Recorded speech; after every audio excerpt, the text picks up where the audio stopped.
आप देख रहे हैं NS9 न्यूज। अब था आजमगढ़ में आपन जहाज के उतरे का ठिकाना हो गई। पीएम ने दी गारंटी, अनंत काल तक विकास का गढ़ बना रहेगा आजमगढ़।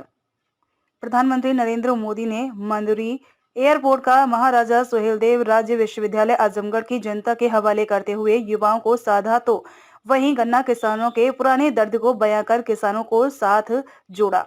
विकास की तमाम परियोजनाओं को गिनाते हुए कहा कि अब तक आजमगढ़ में आपन जहाज उतरे का ठिकाना हो गई। प्रधानमंत्री ने अपनी ओर से गारंटी देते हुए यह भी कहा कि आजमगढ़ जन्म और अनंतकाल तक विकास का गढ़ बना रहेगा।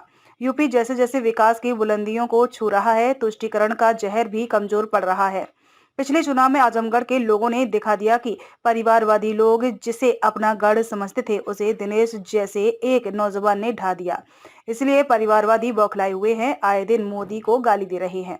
पूर्वांचल को साधने के पीछे मुख्य वजह यह भी है कि आजमगढ़ सदर व लालगंज की सीटों पर वर्ष 2019 में हार और 2022 के उपचुनाव में भाजपा के दिनेश लाल यादव निरहुआ की मात्र 86,679 मतों से जीत का मतलब भी शायद मोदी को पता था।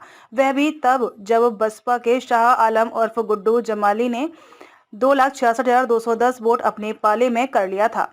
अब जबकि जमाली सपा के पाले में आ चुके हैं और उनका इनाम भी उन्हें मिल चुका है, तो जाहिर सी बात है कि जिले के साथ मऊ व गाजीपुर की सीट पर अगर मुस्लिम वोटों को अपने पाले में करने के लिए स्टार प्रचारक बना दिया तो वोटों का ध्रुवीकरण हो सकता है और वह भाजपा के लिए नुकसान पहुंचाने वाला होगा।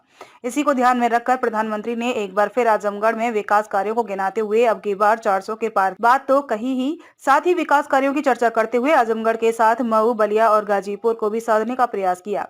रेलवे के विकास के बहाने गाजीपुर और बलिया को साधना, तो विश्वविद्यालय के बहाने आजमगढ़ के साथ मऊ को भी ठीक से अपने पाले में करने का प्रयास किया।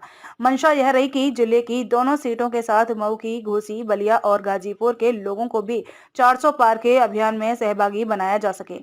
बलिया, मऊ और गाजीपुर में नए रेल लाइन की चर्चा की तो उन्हें लगा कि कहीं आजमगढ़ के लोग नाराज ना हो जाएं, सो उन्होंने तुरंत जोड़ा कि यहाँ भी रेलवे का विकास किया जा रहा है। छोटे शहरों तक मेट्रो की सुविधा की चर्चा कर उन्होंने पूर्वांचल के 19 सीटों पर भी उन्होंने यहाँ तक कह दिया कि 140 करोड़ जनता ही मेरा परिवार है और यूपी की पूरी सफाई में आजमगढ़ को भी पीछे नहीं रहना है।